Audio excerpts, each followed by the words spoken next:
Assalamu alaikum friends. Welcome to Kitchen.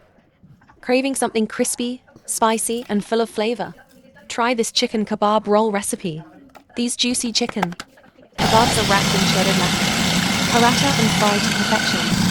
Serve with Schezwan sauce for the ultimate taste experience. Ingredients: chicken, 500 grams, boneless, onion to 4 medium-sized, chopped, green chilies 4-5, adjust to taste, round red chilies 4-5, kebab powder 1 tbsp, garlic cloves 810, fresh coriander leaves, a handful, pickled vegetables as needed, salt to taste, black pepper minasone half tsp, laccha paratha 4-5, cut into thin shreds, oil for frying, Schezwan sauce for serving.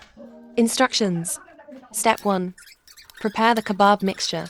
In a grinder, add chicken, onions, green chilies, round red chilies, garlic cloves, fresh coriander leaves, kebab powder, and pickled vegetables. Blend everything into a smooth mixture. Remove the mixture from the grinder and transfer it to a bowl.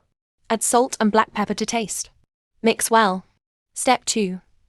Shape and refrigerate. Take a portion of the mixture and shape it into kebabs. Wrap each kebab with shredded laccha paratha, pressing lightly so it sticks. Prepare all kebabs and refrigerate for 20 to 30 minutes to firm up. Step 3. Fry the kebabs. Heat oil in a pan over medium flame. Fry the kebabs in batches until golden brown and crispy on all sides. Remove and drain on a paper towel. Step 4. Serve and enjoy. Serve hot with Schezwan sauce or your favorite dip. Enjoy this crispy and flavorful chicken kebab roll with family and friends. Don't forget to like, share, and subscribe for more delicious recipes.